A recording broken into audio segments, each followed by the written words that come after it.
to Soul Naked, your podcast all about embodied healing and sacred sensuality. I am Tanya Hirsch, and this podcast is intended to guide you home to your truth and feminine power. Each episode is designed to inspire you to create a pleasure-filled life that is in alignment with your soul. Let's drop the mask and dive right in. Our infinity, our divinity. Welcome back, my loves, to the Soul Naked podcast. Today I have an epic conversation with you with Bibi. Bibi is the queen of energetic lovemaking. She's also a love, sex, and relationship coach. I met her in Tulum, Mexico, where she lives normally, but she travels all around the world to share her work through retreats and online courses. She works with women and couples and all about intimacy, about sacred sexuality and energetic lovemaking.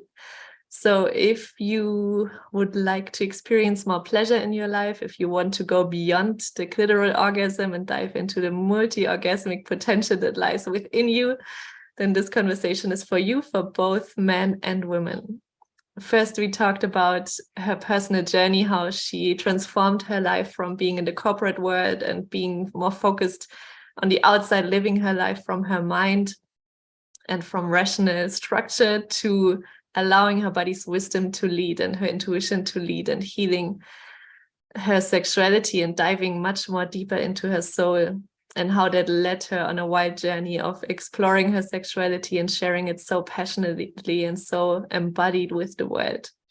So we even talked about how you can get your man inspired to do this work with you in a really nourishing, inviting way, instead of saying, I want you to go to this workshop with me because our sex life sucks. She has an incredible way of initiating the masculine, your partner, into this work, and it always starts with you first. But we talk about all of this in this episode about energetic orgasms. We dove into many different topics, how this work can really save you can save you years of therapy and can be the highway to your soul's growth, and how you show up in the world, be more authentically you, because we all need your light right now.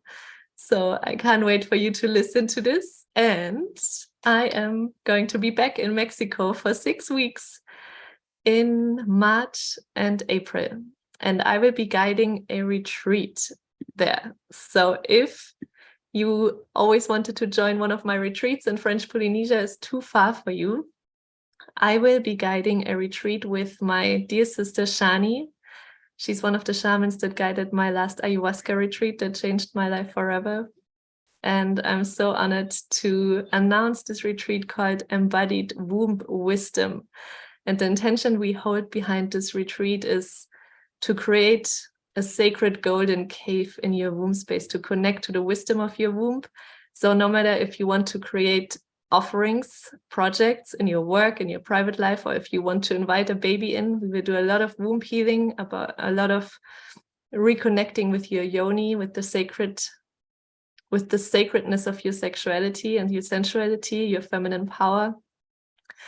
Then this is the retreat for you. We will be in an epic, beautiful retreat center. We did the Temazcal there in our ayahuasca retreat, and I fell in love. It felt like, you know, these places where you walk around and you feel like you're in an ayahuasca ceremony. It's like someone had a dream and created this into reality. This is the retreat center. They have the most stunning architecture there, and it's really beautiful. You can have a look at my website. We will do a lot of beautiful feminine embodiment practices like yoni steaming. We will paint our yonis. We will have a plant medicine journey. We will have a naked photo shooting. Oh my God, I'm so excited. We will go to the cenotes and have a flower ceremony. We will do a yoni egg initiation, a temazcal, a womb and heart activation and heart opening breast massage, cacao ceremony. It's all the things, and I can't wait for you to experience all of this. That can really, 1 week can literally change your life so much. So if you want to experience that and experience one of the most magical places on earth, then come and join us end of March. in Tulum. Send me a message if you would like to be part of this. It's going to be a small group of women, and it might be one of the last retreats in that area for a while with Shani. So it's really a unique experience. We will share in the retreat why. And now, without further ado, I can't wait for you to listen to this expansive conversation with Bibi. Welcome to the Soul Naked podcast, Bibi. It's such an honor to have you here today. My pleasure, and I love it. I almost look like I am naked. You do. And that leads me to my first question. What does soul naked mean to you right now? Soul naked, I think it means being completely yourself, being fully transparent, authentic, vulnerable, and really, really, just you without any filters, without any masks. And again, probably a big part of it is vulnerability. I loved it. And when I look at your profile, we've just met briefly in Tulum for a second, but when I see you online, it really seems like you're embodying and living that you share who you are on all levels with everything that comes with it. And I'm curious, because I'm sure it wasn't always the case. When you take us back on your journey, how did you feel safe enough and free enough to be all of you, in no matter if it's in your online courses, if it's on Instagram, if it's in your private life, if it's speaking on stages? Like, what was the process, your personal journey?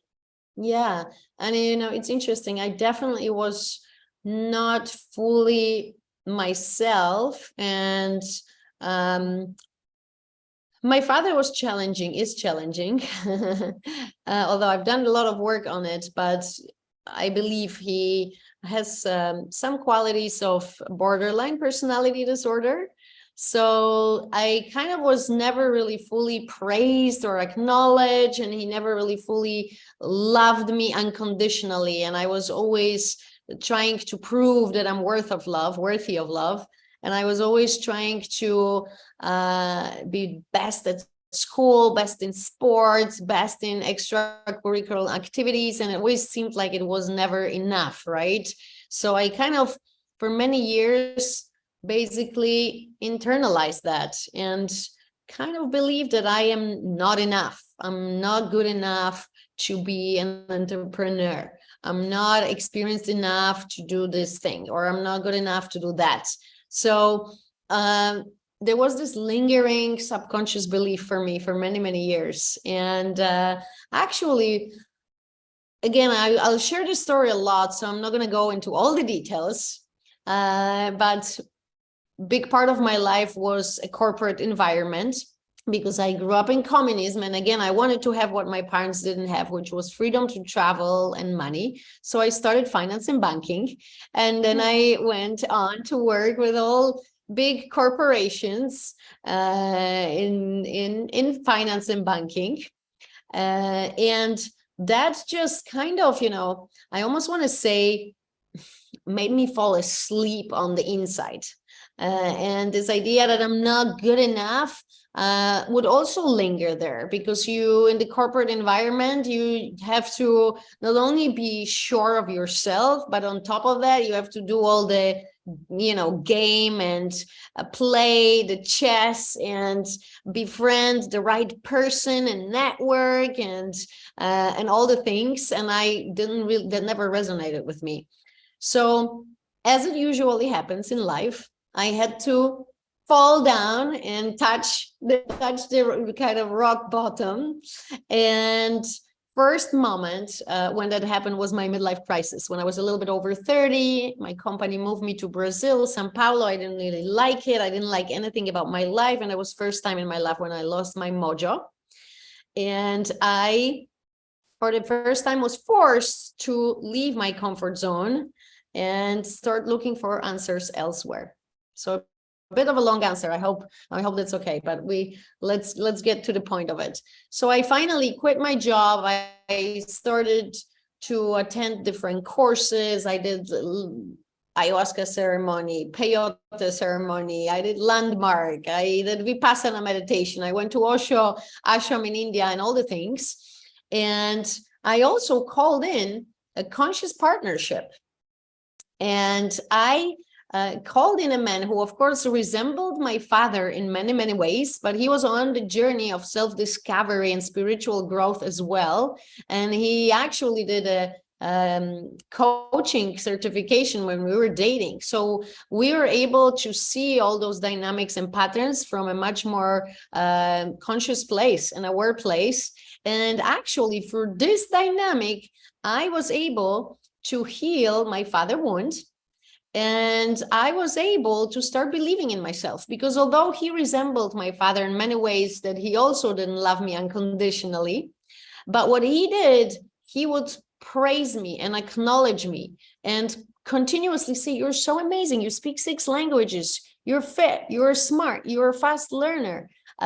You can absolutely design the life you want to create. And he would repeat it so many times that I finally started believing it. And then the end of this relationship was he gave me the wings to fly, and then he pushed me off the edge and broke up with me, and I started to fly. And one more thing I'm going to add to this. I believe that this confidence and the fact that you are unapologetically yourself also comes with experience. Because I feel like this deep-rooted confidence is not just because we're going to tell ourselves, let's be confident from today, but because there is some kind of an experience, some kind of knowledge, maturity that you have, and starting to become more and more successful in what I was doing, having more and more clients come to me with testimonials, how powerful the transformation is. I slowly started to gain more confidence. Then people telling me how actually my lifestyle inspires them, how they wanted more of it. I started to see that actually the more I am myself, the more people are drawn to me. And with that, it slowly started growing as well. So that would be the second part to the story. Does it answer your question? Yeah, thank you so much for sharing. And I feel so many people can resonate when they hear the story, because we all come to this earth with a shining light. We all have pure love, and then life happens, like the conditioning and the trauma you received, that your dad didn't give you what you needed when you were a child. Until today, he just couldn't. And then you take on these false beliefs around your soul, and your light doesn't shine as brightly anymore. And then through this conscious relationship and through this journey of self-discovery, you shed the layers around your soul, and now your light can shine again. And I'm curious, how did this journey lead you into the work you're sharing, for those of listeners who don't know you, because you're like the queen of energetic lovemaking. You inspire and empower women to experience more pleasure, to really feel their pain so they can create a new story for their life. How did this lead from this story? Yeah, so in the corporate world, my relationship to pleasure was probably where most society is. Quick fixes, all things external, alcohol, party, one night stand, shopping, non-stop traveling, kind of quick and easy rock star happiness. And there was a lot of and it was shallow. It was not nourishing, right? And then, but I needed that. I needed that to fill in the gap, to fill in my soul, which was not nourished in the job that I never liked, right? In the job that was not fulfilling, that didn't make my heart sing. So I would look for all these outside quick fixes to feel a short rush of dopamine or serotonin and in the moment pleasure that would give me kind of an illusion of happiness, right? Now, when I finally quit, I embarked on a journey on really searching, what is it that makes my heart sing? What is it that lights up my soul on fire?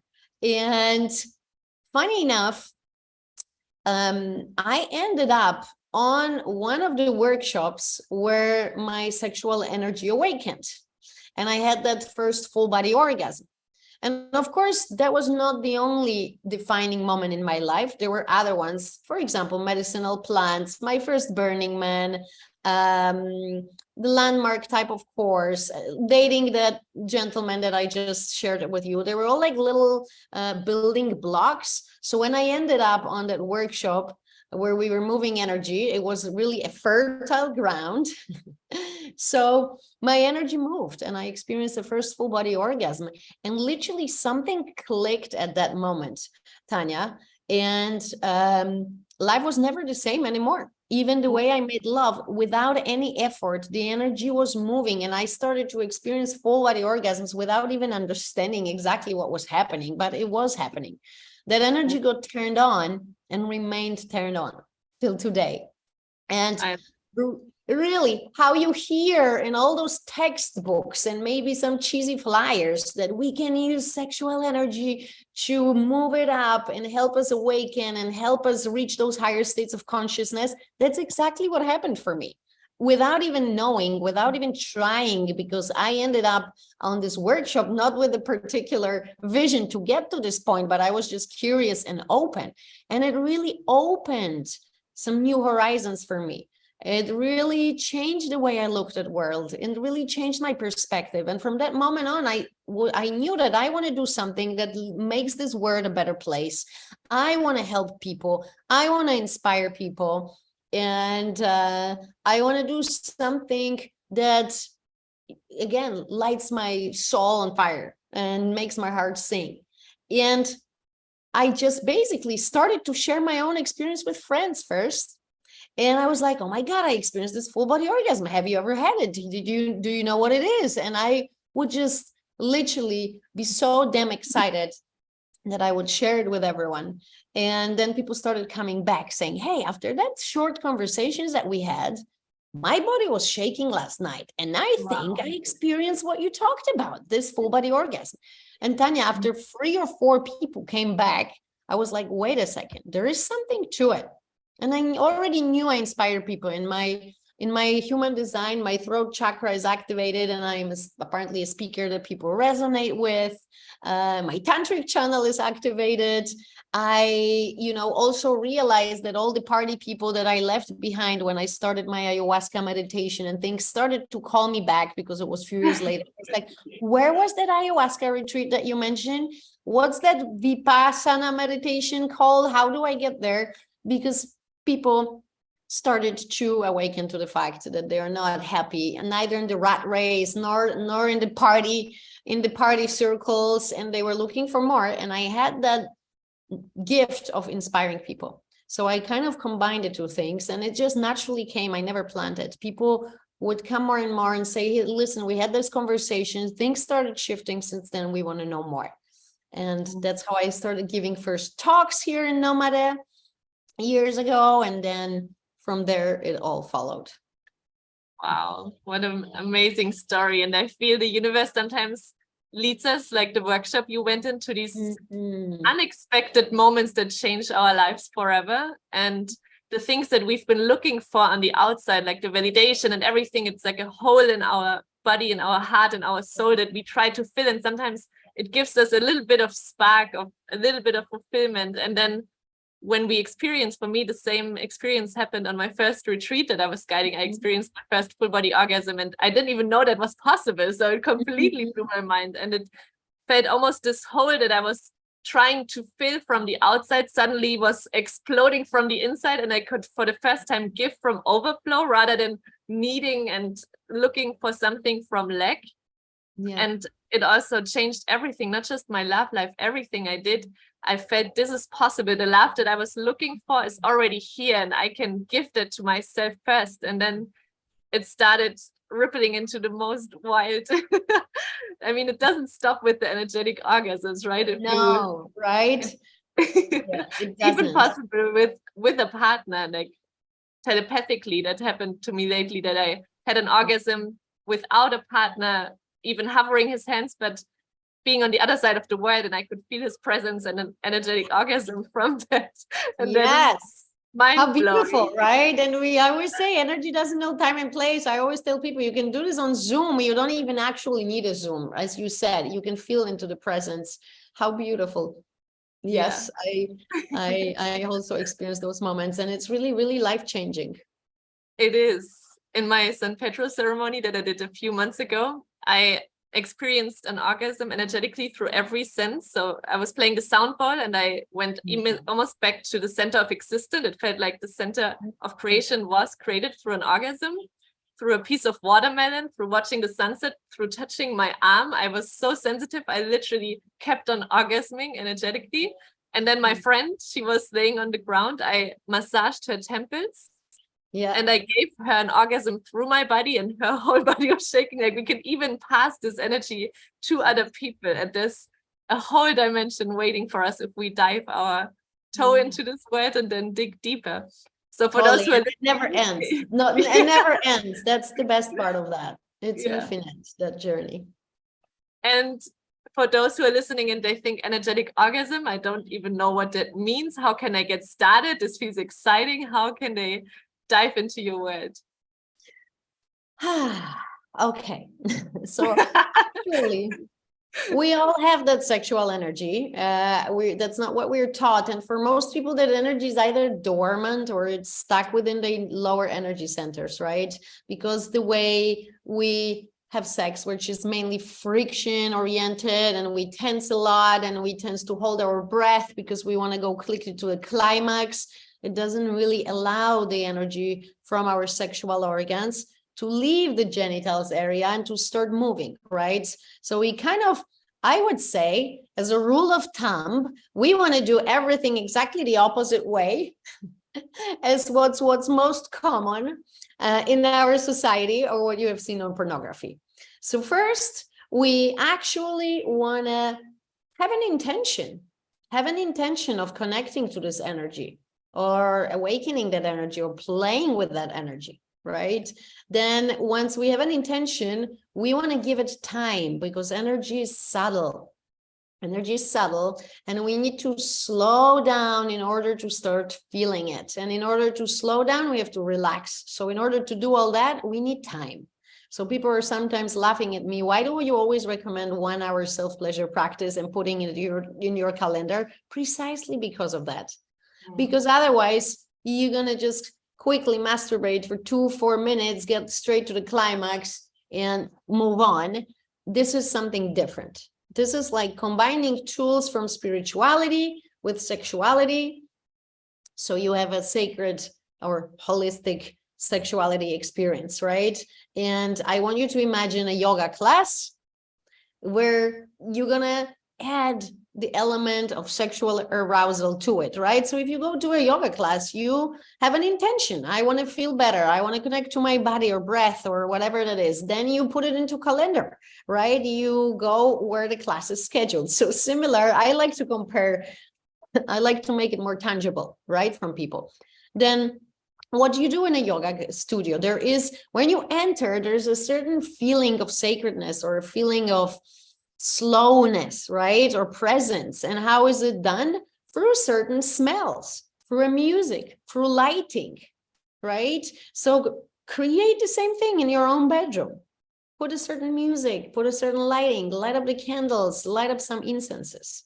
So you can actually connect to your body and to the senses, through the senses. Beautiful. After that, we gonna, if you had a stressful day, a release. Is it a form of dance or shaking, some kind of an embodiment practice, jumping around to let the stress and tension go? Then you can come back to yourself, and you can either do a little meditation or a little bit of a breath work, some pranayamas. Probably all your listeners already have those tools in their pockets, right? And from there, we're going to start slowly stimulation. Now, ladies, if it's ladies, we're going to start with the breast and the heart, and only then slowly approach our yonis, right? Gentlemen, you can start with the testicle massage. That's where most of that chi energy is for you. Have a lot of coconut oil so you can play And let's take some deep belly genital breathing, deep belly breaths, and thinking of that air traveling even a little bit further to your genitals. And then we're going to start slowly increasing the level of excitement. We're not going to go to orgasm straight. We're going to go to a lower level of arousal, medium level of arousal, higher level of arousal, and then we're going to pause. And we're going to stop the stimulation, and we're going to feel into all the sensations. We're going to feel into the tingling. We're going to feel into the warmth in your genitals area, and we're going to breathe into it. We're going to exhale with a sigh. And on each inhale, we can imagine moving this energy up, and on an exhale, allowing it to fall down. A simplified version of a microcosmic orbit or inner flute. But just stay there, breathing, long, deep breathing, loud exhales for a few moments. Then, because you are not stimulating yourself, the arousal is going to go down. Come back, stimulate yourself a little bit again. Bring yourself back to medium or medium high, and then slow down again. Do you see where we're going with that? We're going to ride this wave without climaxing at least 3 times. And I want you to observe, guys, without expectations. If you have a climax type of an orgasm, peak type of an orgasm at the end, great, but don't make it an end goal. Make it about exploring something new. Make it about being present to sensations in every moment, and make it and really, really apply all these tools. And the full body orgasm, never make it an end goal again in itself. Allow it to emerge, invite it. That's the tricky part with the energy. You can't force it. You can force it. You cannot talk yourself into it. You can only invite it and allow it. So through this relaxation, through that riding of the wave, through this presence, through the fact that you're letting go of the end goal of an orgasm, you're going to make that invitation more compelling, hopefully, for the energy to move. How does that resonate with you, Tanya?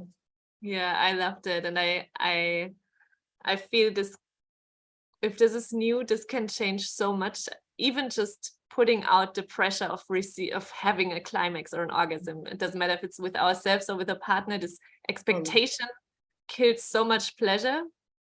To take that out and to take time and to also allow whatever comes up to be felt. Sometimes when I self-pleasure, there's heavy emotions, and I cry and I release and I shake, and it's not really orgasm oriented. It's more like a healing experience. And that's the beauty of this practice, that we can dive so deep into ourselves and learn so much about our bodies and how our heart works, and release some trauma that's stored in the body. It's a really, really powerful practice.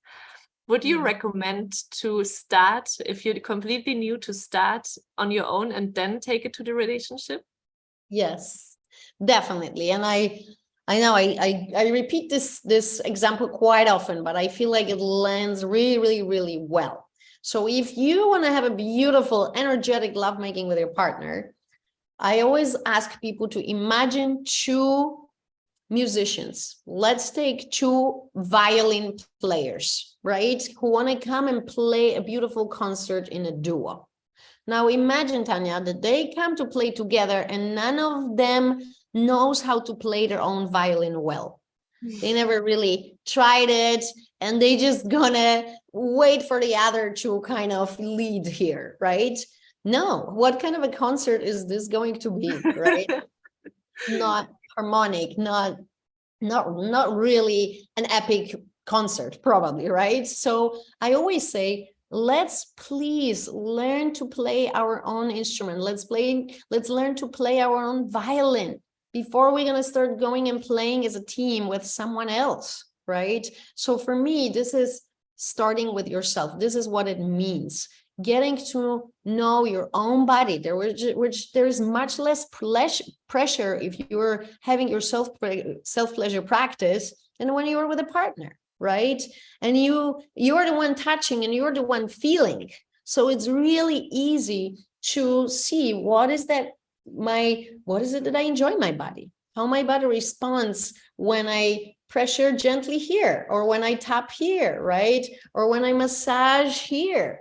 And exploring our body in different states of arousal, exploring how all those tools that I just mentioned work with yourself, so much easier. And once you figured out how to play your own instrument, it will be so much easier to play with another person.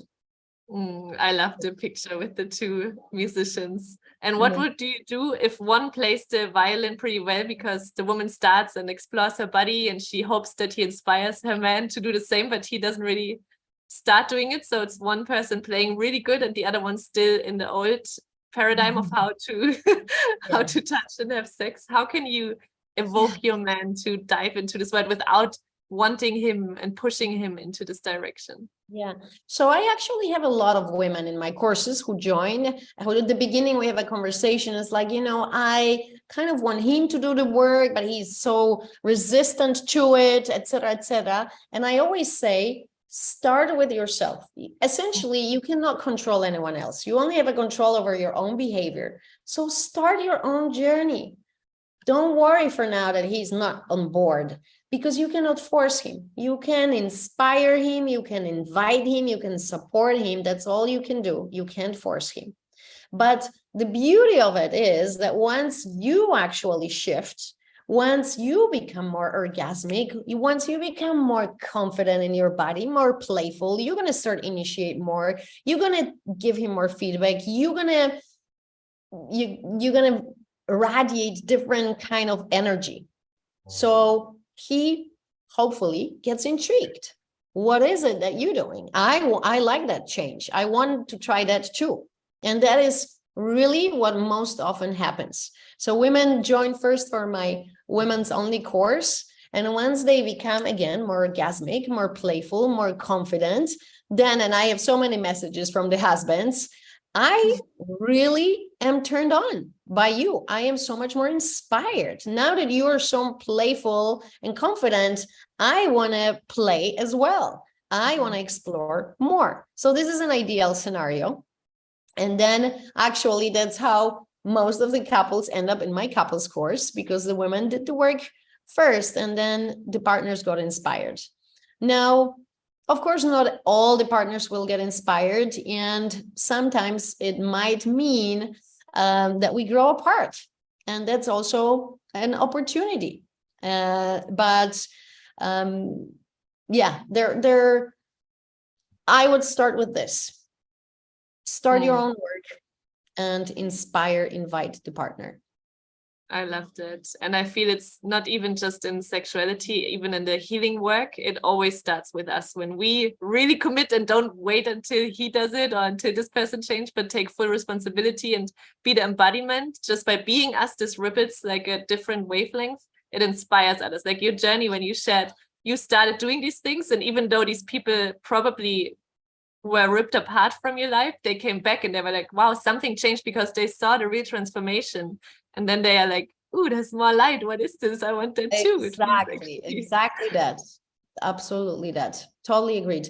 And how many couples are challenged by the fact that one wants to do the personal growth and spiritual work and the other partner doesn't? And it's kind of normal, because really the chances that both partners want exactly the same thing at the same time, are not that big, but we also go through cycles. So maybe now your partner is more resistant, but a year from now they will be ready, right? So also having patience and having this, instead of the nagging energy and frustration energy and be the mom of do it, you suck, etc., turn it around and also invite them, motivate them, and also describe what is it in it for them.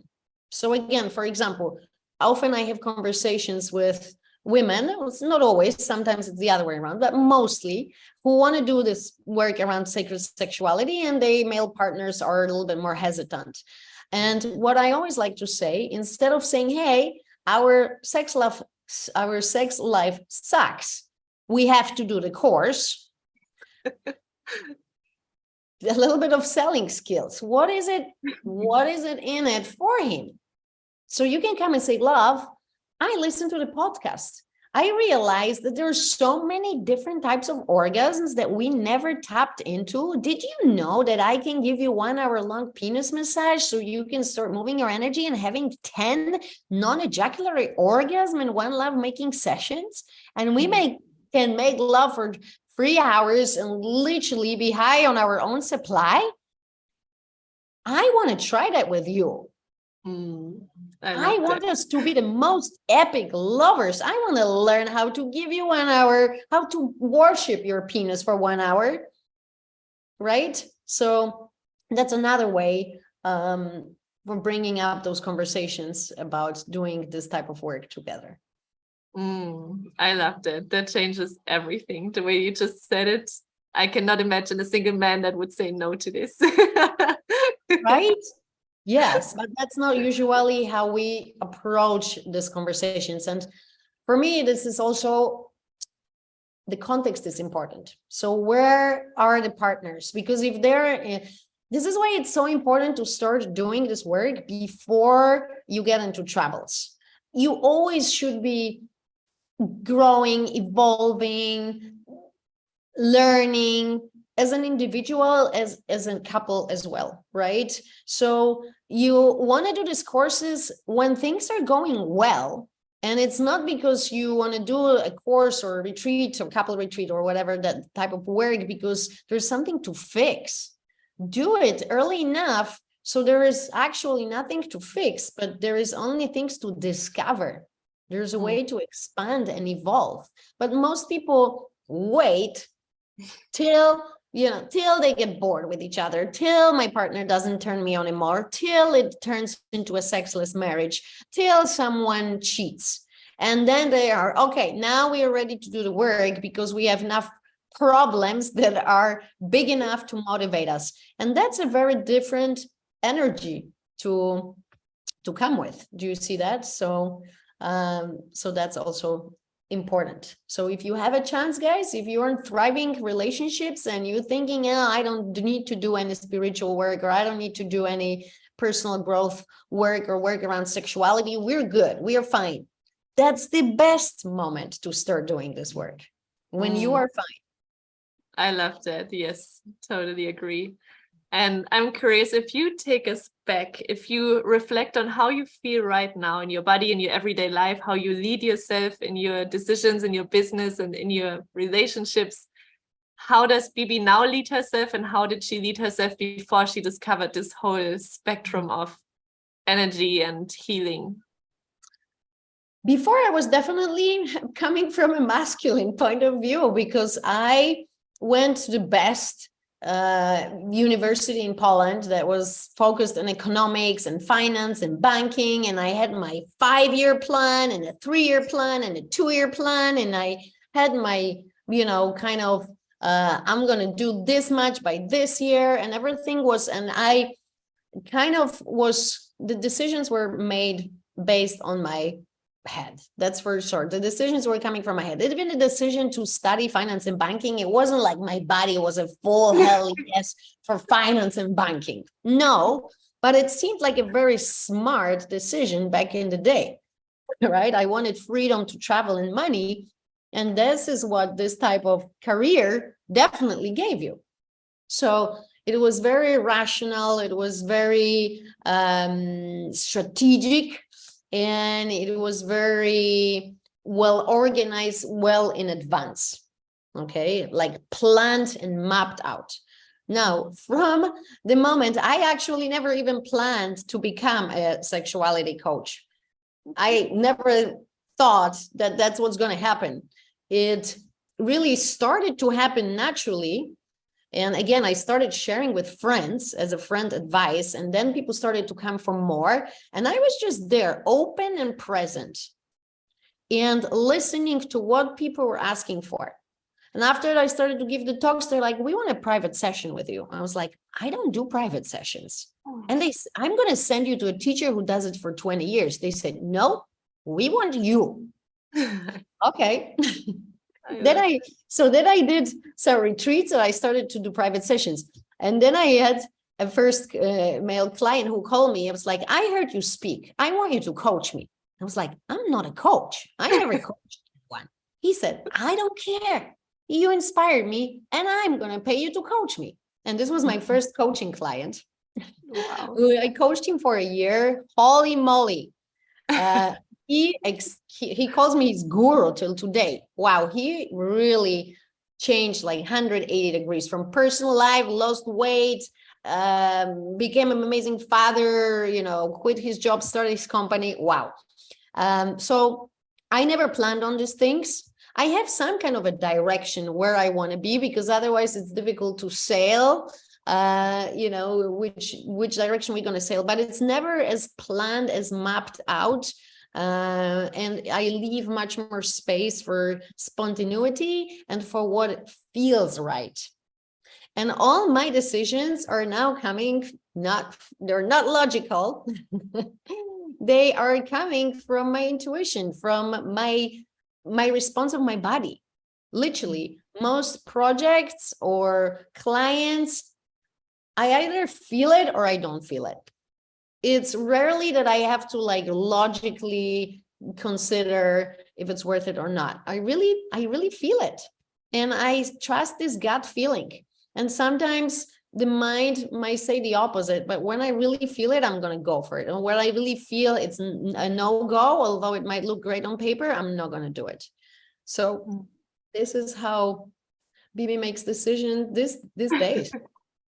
I love that so much. And I feel this is how we start the journey. We try to figure out everything from our mind, and we all find an access point mostly through the body. We find nutrition and something that gets us deeper into the practice. And the deeper we go, the less our mind take over the lead, because the more we ignore our body and the little whispers it tries to tell us, the louder it gets. And I think we all need these rock bottom moments where we like, okay, shit, I should have listened, to actually listen after.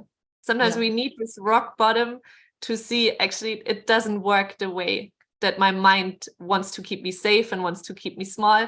I need to trust my soul, but it's not what we want to hear. It's most of the time scary, big ass moves. It requires us to step into a bigger version of us to lead this mission that we're here for. And it can feel overwhelming for the human self, but the more we connect to our soul, the easier it gets to see our mission is bigger than our conditioning and what we think is possible and our limitations. And I feel the sacred sexuality work can really get us there faster. For me, this work has helped me dive 100 times more deeper into my soul than any therapy or anything I tried to solve from my mind by talking therapy or whatever it is. The sacred sexuality work, the energy work, it goes so deep, it changes your life if you want it or not. And this is I actually have a lot of women and a lot of couples who have been in therapy for years, and within a few weeks of the course they feel like they've gone deeper. Or I had a lady who said, listen, I had a particular issue that I kind of being in therapy for almost 20 years. And I felt I solved this issue in the 4th week of your course. And I have a lot of stories like this. That is not to say that this type of therapy is never the right one, and it has its place. But I agree with you that tapping into the body, and that sexual energy is like a fuel that really fuels and amplifies that process of transformation. And I always like to say it's almost like a highway, because I don't really believe in shortcuts, but it's a highway to is it healing, or is it reaching higher states of consciousness, etc. Yeah, I agree. And I feel we need it right now. We need this work so much. We need us to step into the highest timeline right now. We all need our light. And through this work, we can really come home to ourselves so much faster. And it is probably more intense than just talking about it. And that's also why people can go so deep with you, because you've met yourself there. You're the embodiment of your work. If you would read the books on how to get energetic orgasms and someone come to your course, they would not experience this, but because you've lived it over and over, you experience it, you breathe energetic orgasms, people just being in your vibration open up to a new perspective, what's possible. And it's the same with healing, I feel. When a therapist has read all the books, has 20 years of studies, but he hasn't met themselves there, a client will not feel safe to go that deep because he cannot hold him. And I feel we have to be very careful who we choose as a mentor or who we work with. Even if it's more money we're spending, we will have the best results with a mentor that we resonate, that we see something that we feel inspired to achieve. And I love that you are so open to sharing your story and your work. And you're truly, I mean, I saw you just a little bit in Mexico, but you're really the embodiment of this work. And I loved having you on this podcast. Is there something else you would like to share before we close the conversation? What I would love to share, I would love to share that they're discovering sacred sexuality and it's just diving into this type of work is so powerful, and it's just so much more than just orgasms and healing. It's your energy level, it's your creativity, it's your confidence, it's your radiance, it's your awareness. It really is like this inner battery that has infinite supply of energy and goodness that we can tap into. And we've been kind of, told that everything we need is outside of ourselves, right? From the makeup to the clothes to the cars to, plastic boobs, whatever that is, it seems like it's always on the outside. And trust me, guys, that this is so powerful, and it's not even that difficult to tap into those orgasmic experiences, into that sexual energy. Sometimes I have a talk of an hour and a half with people who never heard about this, and they, with those few exercises that I even recommended here, are able to tap into that. So I hope some seeds are planted here, and you're not just going to think about exploring it, but that you're really going to start exploring it, even if it's a small thing like breathing deeper during your self-pleasure practice today. And if you are interested in being guided in that journey, then what's so beautiful about the online coaching industry is that we can inspire you, we can guide you through the other side of the world. So I, of course, have online courses for women only or for couples, ladder to bliss, ecstatic lovers. So please feel free to reach out. You can find me on Instagram, Planet BIBI. I'm sure there will be things in the show notes. But yeah, I am absolutely happy to guide you through online. And many people, I want to say one thing, last thing here. A lot of people think that you have to go and do this type of work in person.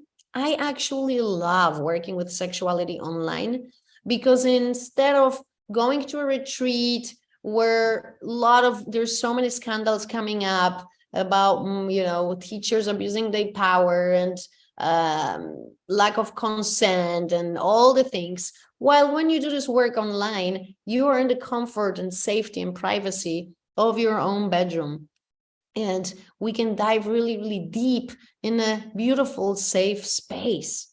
So I just would love to open that door for everyone, because it's really, really fun, actually. It's fun. Then ladies all turn off the Zoom, and there is 40 of us having a guided crystal wand penetration practice with women having cervical orgasms on a Zoom call. So that's towards the end of the course. So, but it's possible.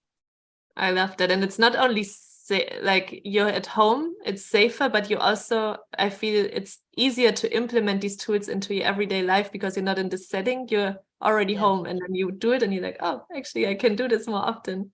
Exactly. And also to create a new habit, it takes us 30 days, right, to change, to create new neural paths, 40 days, etc. So having those containers that are longer, that are few weeks, few months, actually, from my experience, makes it easier to really make those new habits and practices really stick. I loved it. And we will link everything in the show notes, how to find you and your website. And there's one last question that I ask all of my podcast guests, and I invite you to close your eyes for this one. So if you could travel back in time and you meet a younger version of yourself, and you could tell her something that you've learned along your journey that has helped you, that would have helped you immensely, what age pops up and what would you tell young Bibi? I'd say probably around 16, and I would say trust your pussy. Trust your pussy power. Trust your intuition. Trust you can. And really, really following that calling, not so much listening what everyone else wants for you. I love that so much. And there's so much power in reconnecting to our yonis, because that's when we just own our yes and no. There's no doubting. We just feel it. Yeah. Thank you so much, Bibi. Thank you. Thank you. And I hope we planted some seeds today. I'm sure we did. I hope this interview inspired, expanded you as much as it did with me. I loved having Bibi on the show. I hope I will see her in Mexico, and make sure to follow her on Instagram. She shares a lot of magic, a lot of wisdom there. She shares a lot of free content, a lot of free workshops that you can join if you want to dip your toe into her world. And if you feel the call to join my embodied womb wisdom retreat with Shani in Mexico, end of March, send me a message. I will send you the link, and I can't wait to see you there. If you know me, you know that retreats are my most favorite thing in the world, and nothing excites me more than the in-person connection with all of you in person that can leave you really changed and transformed. So if you want to connect more to your womb, to your body's wisdom, to your sensuality, to your femininity, if you want to feel you more and to have more of you in your life, to lead your life from your intuition, from your heart, from your soul, then this is the retreat for you. And if you like this conversation, please leave a review on the Apple Podcast or on Spotify. It would mean the world to me if you spread this magic, share this interview with someone who might have a little stagnant sex life right now, or a stagnant self-pleasure practice. So anyone who is keen on experience more than the 5 minutes vibrator clitoral orgasm, send this conversation to them and open a whole new universe for them. And with that being said, I can't wait to see you next week. I'm going to be in Hawaii very soon. So when you listen to this episode, I'm on my way to Maui and Kauai. And I'm excited to connect with you. Much love from Moorea.